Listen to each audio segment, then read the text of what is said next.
Hey everybody, I'm here with a quick video on Diddy. You know, his lawyers now are currently going through the discovery evidence. And listen, I know y'all want to listen to the old lady, y'all don't want to listen to Diva, but I told y'all way back then when they raided that home. And everybody was like, oh, 4 days, 5 days later, he's about to get arrested. And I told y'all he wasn't going to get arrested till September. And what happened? He got arrested in September. And I also told y'all at that time that they didn't find what they thought they was going to find, RC, when they went in said home. Because if they did, shortly after they raided it, they would have arrested him. They found some things, but it wasn't all that they thought they was going to find against Diddy. And now Diddy's lawyers are going through the evidence, and they said they see these freak off tapes, and from what they see, it's two adults having relations, and nobody seems to be having a problem on being forced. I also told y'all that if the feds saw one child in those videos they had, those charges would have been against them when they did the indictment. I also told y'all that if they saw somebody trying to get out and being forced to stay and all this other kind of stuff, they would have said it. They would have told us. But no, everybody's like, Diddy, the feds got a 99 point success rate. They won't come for you unless they have enough evidence against you. And I also told y'all that part of their whatever 90 percentile success rate includes when they do plea deals. Would I do a plea deal if I think what I have against a person is a slam dunk? I personally wouldn't. What happened with that YSL case? I keep bringing y'all back to that. They all walk in the streets right now. Every last one of them. Let's get into this story. Hold on one second. So Diddy freak offs were consensual. Cassie kept the tapes. So Diddy says the freak off videos the government is trying to use against him actually prove his innocence. He says the tapes show consensual sex with Cassie and even claims she appeared to enjoy herself.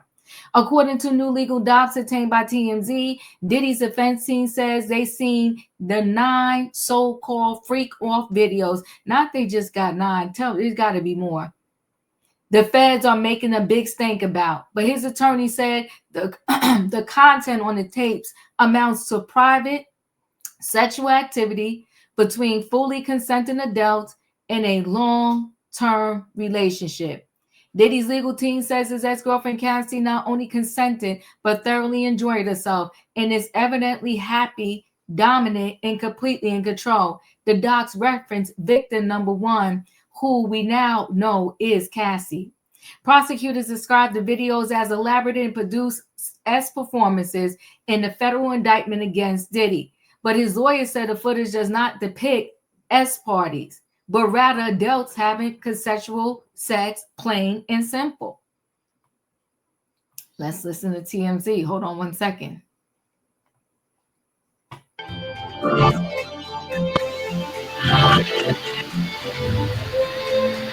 Diddy has filed new documents in the federal indictment against him. And his defense here, he's basically telling the feds, you don't have a case because as far as Cassie is concerned, victim 1, as the feds describe her. And by the way, the only victim listed in the whole federal complaint. So far, all they've put forward to the feds is Cassie. And he says Cassie she was in on it. This was completely consensual. He said that before, but now he's saying she was well aware that things were being recorded. There were no secret cameras, there were no hidden cameras, and she was completely party to this as much as I was. Not only aware of it, what he says in these documents is that victim 1, Cassie, kept these videos on her own device for years and then produced them to the government as they were building their case, and says, if you actually watch these, there's 9 videos, apparently 6 encounters. They say she not only consented, but appears to thoroughly enjoy herself. She is evidently happy, dominant, and completely in control. So they're saying, look, this is a consensual relationship. These were not orgies. These were not with minors. This is a consensual relationship between Diddy and Cassie at the time, and some couples do record their encounters. So there are 2 things going on here. One, the characterization of victim one, that calling her a victim, what he's trying to do is blow that up and say she's not a victim, she's a participant. Right. That's number one. But the second thing that I think is really interesting is that one of the allegations we know that the feds are making is that there were sex workers that were flown from one state to another to engage in these freak-offs, and that the flying of a sex worker and paying them would constitute prostitution, which is illegal under federal law, the Mann Act. You can't fly someone across state lines, transport them across state lines for purpose of prostitution. Here's the complication. The law doesn't say anything about, but you have to show coercion or force. But the intention behind the law was essentially forced slavery. That's why this thing passed. Right. And that the intention was to combat that. Yeah. Was to combat force, coercion, or duress. We know because we've done a documentary. We've done 3 documentaries actually on this, the downfall of Diddy.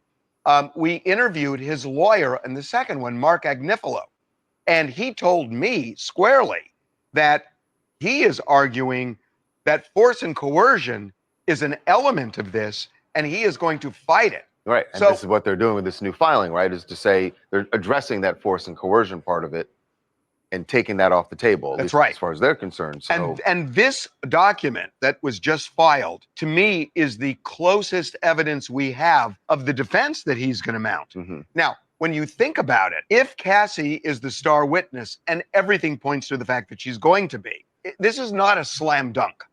But she's going to testify, right, that she was forced and that she was afraid of him. And so, yes, she went along with it because she was afraid of what, but then the jury's going to watch what the consequences Right, but then the jury's going to watch the tape. And I'm not saying that she wasn't afraid. Right. I'm saying that it may be that watching the tape and listening to her on the stand. But then this tape, and then her response is going to be, look what happened, right? And then they're going to play this video. But the feds are saying this tape is not evidence of the freak-off, even though it was during a freak-off. Yeah, correct. Look, Harvey, to your point, even if it's not specifically an element they need to convict Diddy, this certainly changes the case entirely. If what you're looking at with these freak-off videos, which people think are orgies and other celebrities and prostitutes, are just consensual sexual activity between a couple, it's going to change the jury's impression of what they're really litigating here and maybe look like prosecutorial overreach. Derek, is he saying that in the 9 encounters that it was just himself and Cassie, or is he acknowledging that there were third parties involved? They're being very careful with their words. What they say is the videos do not depict sex parties. What you take of that, I don't know. Mm-hmm. And then it says there are no secret cameras, no orgies, no other celebrities involved, no underground tunnels, no minors, and not so much as a hint of coercion or violence. Take that for what it means. There are other ways of saying there are other people who are not celebrities. I don't know. I can answer it because when I interviewed Mark Agnifilo and when we talked about freak-offs, I asked him about these, after parties, with 100 people. Mm-hmm. And he said, we're talking about three ways. Right. And so and we've seen evidence of that there have been just 3 ways. So they are careful not to exclude that option, that it can be a 3-way, but a 3-way is enough.